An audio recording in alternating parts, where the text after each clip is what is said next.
Hello everyone, welcome you all to my channel S Bala Tutorials. Myself Shweta बाला और आज हम बात करने वाले हैं DBT JRF 2017 के क्वेश्चन पेपर के बारे में। तो ये हमारा सेक्शन ए का सेकंड पार्ट है। ओके, मैंने सेक्शन बी का भी फर्स्ट पार्ट पैरेलली अपलोड किया है। तो कुछ लोगों ने रिक्वेस्ट किया था कि सेक्शन बी को भी सॉल्व करवाऊं, तो मैंने सेक्शन बी का भी फर्स्ट पार्ट अपलोड किया है और आज हम ये जो है सेक्शन ए के सेकंड पार्ट को डिस्कस करेंगे।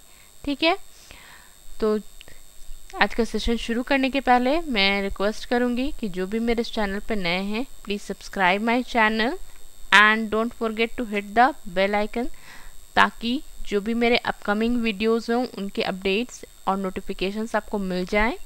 ओके, अगर आपको मेरा ये वीडियो पसंद आता है तो इसे लाइक करें, साथ ही अधिक से अधिक इसको शेयर करें ताकि आपके फ्रेंड्स भी इसका बेनिफिट ले सकें। ओके, तो चलिए देखते हैं आज का सबसे पहला question. So the first question is calculate the ionic strength of 50 ml of 0.75% NaCl solution. So यहाँ पे हमें क्या करना है, NaCl के सॉल्यूशन का आयनिक स्ट्रेंथ कैलकुलेट करना है। यहाँ पे आपको ऑप्शंस दे दिए गए हैं, तो चलिए देखते हैं इसका सॉल्यूशन कैसे होगा। तो सबसे पहले हम क्या कैलकुलेट करेंगे, first we calculate the mass of NaCl in 50 ml of solution. Okay, so as 100 ml of solution जो है 0.75 ग्राम ऑफ NaCl कंटेन कर रहा है, बिकॉज यहाँ पे क्वेश्चन में दे रखा है। ठीक है, तो 50 ml ऑफ सॉल्यूशन में कितना हो जाएगा, इसको हम 0.75 डिवाइडेड बाई 100 इंटू 50 कर देंगे, तो हमें 50 ml सॉल्यूशन में NaCl का जो वैल्यू होगा वो पता चल जाएगा, that is 0.375 gram. Okay, now we have to calculate the concentration or the molarity of the solution. So molarity का फॉर्मूला होता है mass into 100 by the molar mass into volume. Okay, तो हम यहाँ पे mass of NaCl into 1000 divided by the molar mass of NaCl into the volume of solution in ml put करेंगे। सारे values put करने के बाद जब हम इसे कैलकुलेट करेंगे तो हमारा वैल्यू आ जाएगा 0.128 mole per litre. Okay, now we have to calculate the ionic strength of the solution. इसका फॉर्मूला होता है m equal to 1/2 sigma c into Z square, जहाँ पे m is the ionic strength of the solution, c is the concentration of solution जो कि अभी हमने find out कर लिया है यहाँ पे। ठीक है, and z is the charge on the ions of the solution. Now just अब हमें करना क्या है, ये सारे वैल्यूज जो हैं जस्ट पुट कर देने हैं। तो half into charge on sodium ion plus c into charge on chlorine. Okay, and इसका स्क्वायर हम कर देंगे। देन m इक्वल टू, यहाँ पे वैल्यू पुट कर दिया है मैंने, एंड वैल्यू पुट कर करके जब आप इसको कैलकुलेट करेंगे तो आपका जो है आ जाएगा 0.128 mole per litre. Okay, so therefore the ionic strength of the solution is 0.128 mole. Answer हो गया हमारा ऑप्शन नंबर ए। ओके, चलिए नेक्स्ट क्वेश्चन देखते हैं। अ सस्पेंशन यहाँ पे आपको दे दिया गया 1.5 इंटू 10⁵ सेल पर ml है, was treated with 1 millimole of HgCl2 for the 30 minutes. Okay, यहाँ पे HgCl2 से ट्रीट किया गया है। After the treatment cell suspension was diluted 10-fold and 100 microlitre was plated which gave 5 colonies. Calculate the percentage of cell that survive. Okay, तो कैसे करेंगे देखते हैं। तो सबसे पहले हमें यहाँ पे क्वेश्चन में दे दिया गया है नंबर ऑफ सेल क्या है ट्रीटमेंट के पहले, ओके, जो कि है 1.5 इंटू 10⁵ सेल पर ml, एंड हमें ये पता करना है कि नंबर ऑफ सेल्स कितने होंगे after the treatment. Okay, that is x cell per ml, हमने x सपोज कर लिया है। नाउ अगर इसे हम लीटर में लिखेंगे तो क्या हो जाएगा, x into 10⁻³ cell per litre. According to question हमें सॉल्यूशन को 10-fold डाइल्यूट करना है, so the number of cell after the 10-fold dilution is यहाँ पे x into 10⁻² cell per litre हो जाएगा। ठीक है, अब इसमें से हमें क्या करना है, 100 माइक्रोलीटर सस्पेंशन को लेना है। ओके तो 100 माइक्रोलीटर सस्पेंशन में नंबर ऑफ सेल्स कितने हो जाएंगे, इसको हम लोग पहले फाइंड आउट कर लेते हैं। इसके लिए क्या करेंगे, यहाँ पे x into 10⁻² into microlitre 10⁻6 value होता है, उसमें अगर हम लोग 100 से मल्टीप्लाई कर देंगे तो हमारे पास आ जाएगा 10⁻4, ठीक है। एंड इसको जब हम कैलकुलेट करेंगे तो वैल्यू आ जाएगा x into 10⁻² cell per litre. Okay now अब इतना सेल जो है x इंटू 10⁻2 सेल हमें 5 कॉलोनीज दे रहा है। ओके तो हम यहाँ से कैलकुलेट कर सकते हैं कि नंबर ऑफ सेल्स कितने हो जाएंगे, यानी यहाँ से हम x का वैल्यू कैलकुलेट कर लेंगे, दैट इज 500। इट मीन्स कि सॉल्यूशन में कितना सेल्स है, अभी 500 सेल्स है, which gives us 5 colonies. Now the percentage of cell that survive, इसका हम लोग सिंपल परसेंटेज निकाल लेंगे। हमारा इनिशियल नंबर ऑफ सेल्स कितना था, 1.5 इंटू 10⁵। ओके एंड अभी जो हमारा सेल रिमेनिंग रह गया है वो है 500, तो 500 डिवाइडेड बाई 1.5 इंटू 10⁵ इंटू 100 कर देंगे, and after the calculation we get the value that is 0.33. So the correct option is option number D. Okay. Now next question, purification data for enzyme is given below. यहाँ पे enzyme purifications का data दे दिया गया है आपको। इसमें पूछा जा रहा है what is the fold purification। यहाँ पे fold purification का क्या मतलब होता है, पहले ये समझने की ज़रूरत है। So fold purification refers to the number of times a protein preparation is enriched for the protein being purified, यानी उसको कितनी बार enrich किया गया है completely purification के लिए, उसे हम कहते हैं fold purification। and fold purification is equal to होता है specific activity of B, that is the final protein, and specific activity of A, which is the initial। okay so initial and final, यहाँ पे A and B is denoting the, B is denoting final protein and A is denoting initial one। okay and specific activity किस तरह से calculate की जाती है, specific activity calculate करने के लिए हम लोग क्या करेंगे, total activity unit divided by the total protein in milligrams।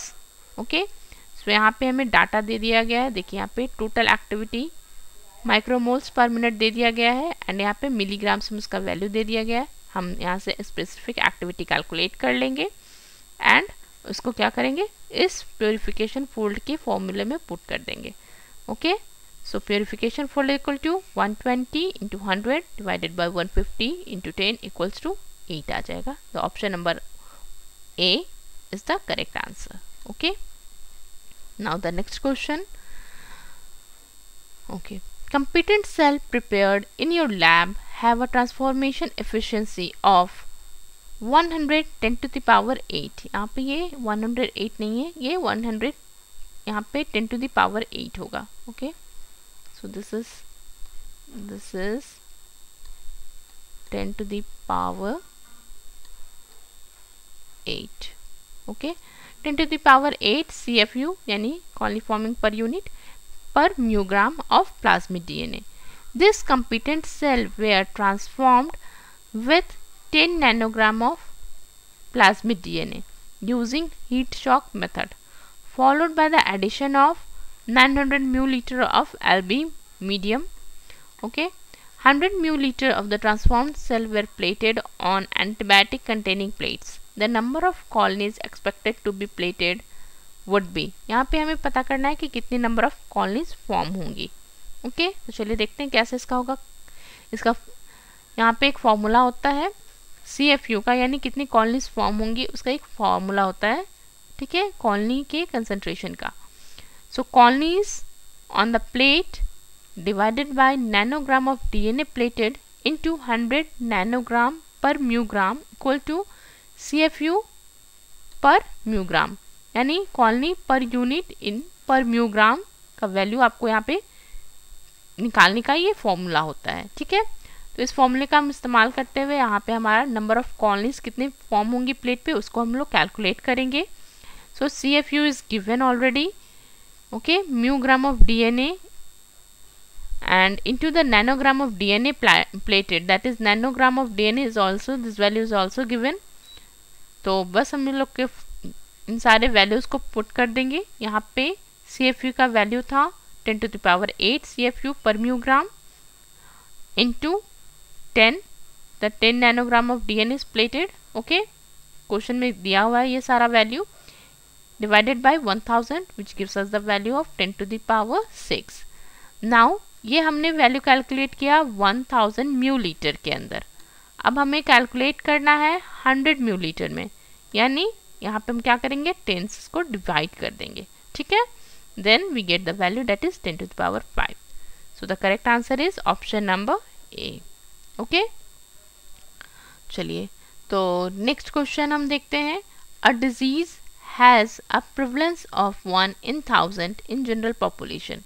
A diagnostic kit for the disease has 10% false positive and no false negative in general population. If person tested with the kit give a positive result, the probability that he does not have the disease is approximately, that is 99%. चलिए next question number 16. From the start point on the runway to final takeoff, an aircraft take 50 seconds. Okay, during this period it covers a distance of 1 kilometer. What is the acceleration during the takeoff? तो यहाँ पे हमें acceleration calculate करना है। तो यहाँ पे हम फॉर्मूला यूज करेंगे s is equal to ut plus half AT²। Okay, यहाँ पे टाइम हमें दे दिया गया है 50 second and distance is 1 kilometre, जिसको हम कन्वर्ट कर लेंगे मीटर में तो हो जाएगा 1000 metre. Okay, now by using the formula s is equal to ut plus half AT² where the u is 0 because वो start कर रहा है, so initial velocity is 0।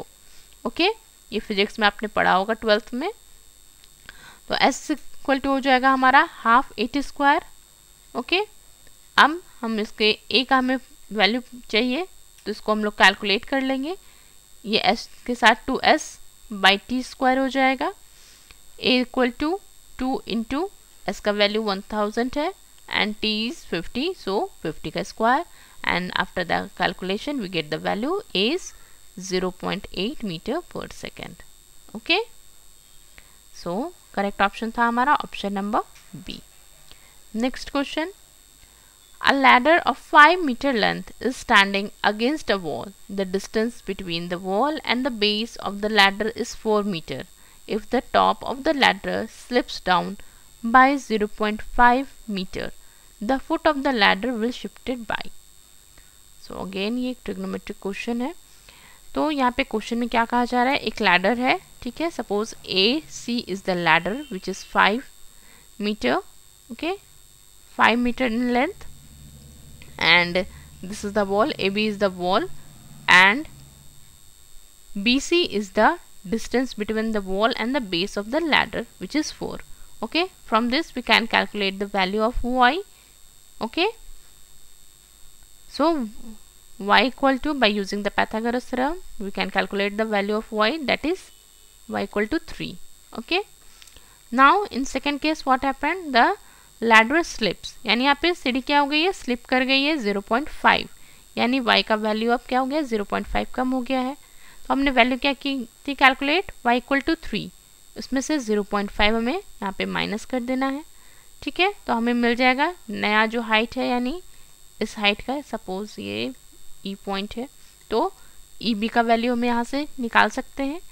फिर से हम पाइथागोरस थ्योरम को अप्लाई करेंगे एंड y माइनस 0.5 का होल स्क्वायर प्लस 4x का whole square, 4x is base, यहाँ पे db, क्योंकि अभी सीढ़ी थोड़ी स्लिप हो गई है, दैट्स वाई इसकी वजह से क्या है, ये डिस्टेंस जो है वो बढ़ गया है। ठीक है, तो db का जो है कंप्लीट डिस्टेंस के लिए हम लोग क्या करेंगे, 4 + x कर देंगे यहाँ पे। ठीक है, तो 4 + x का square equal to 5 square, because सीढ़ी तो सेम ही रहेगी हाइट। नाउ अब यहाँ से हम जब कैलकुलेट करेंगे तो हमें वैल्यू कुछ इस तरह से मिलेगा, ये 2.5 का स्क्वायर करेंगे तो हो जाएगा 6.25 और इधर हो गया 25, इसको माइनस कर देंगे, आ जाएगा हमारा 18.75।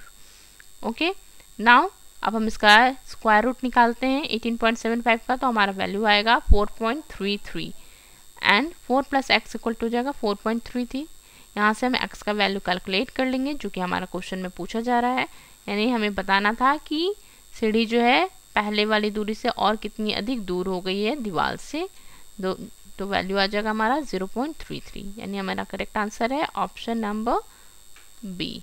ठीक है, next question, a person jogs from his home to the playground at 6 km/h. He walked back from the playground to his home at 4 km/h. What is the average speed? तो हमें यहाँ पे एवरेज स्पीड कैलकुलेट करनी है। Average speed के लिए हम क्या करेंगे, हमारा जो स्पीड है उसको ऐड कर देंगे, साथ ही ऐड क्या करेंगे हम, distance. Suppose the distance between the home and his playground. Okay, and playground के बीच का डिस्टेंस जो है वो क्या है, d किलोमीटर है। ठीक है, तो time taken to reach the playground is d/6, जाने में t/6 टाइम लगेगा, और time taken to reach the home from the playground is equal to d/4। ठीक है, now average speed equal to total distance travelled by the total time taken. So the total distance is d plus d, 2d, and total time taken is d/4 plus d/6 equal to 10d/24। और यहाँ पे average speed के लिए हम formula में value put कर देंगे 2d/10d/24, तो हमारा वैल्यू आ जाएगा 48/10। ओके, डी जो है कैंसिल हो जाएगा और हमारा एवरेज स्पीड निकल आएगा 4.8 km/h। So the correct option is option number B. चलिए next question, which one of the following number is equal to the 3 times the sum of its digit? तो यहाँ पे हमारे पास 4 ऑप्शंस दे दिए गए हैं और ये बहुत ही आसान क्वेश्चन है। इसमें हमें बस ये बताना है कि कौन सा नंबर ऐसा है जो कि अपने डिजिट के सम का 3 गुना है। ठीक है, तो वो इजली हम लोग देख सकते हैं, लेकिन एक बार मैं कैलकुलेट करती हूँ आप लोग के लिए। सो 5 + 1 is 6, एंड 6 का अगर हम 3 टाइम्स देखेंगे तो क्या हो जाएगा, 6 × 3 is 18। Okay, so this is the wrong option. 2 + 1 is 3, and 3 का 3 टाइम्स क्या होगा, 9। ओके, सो ये भी हमारा ऑप्शन नहीं है। Next is 2 + 4 = 6, 6 + 3 again 18, so this is also the wrong answer. Next is 2 + 7, 9 × 3 = 27. So the right option is option number D.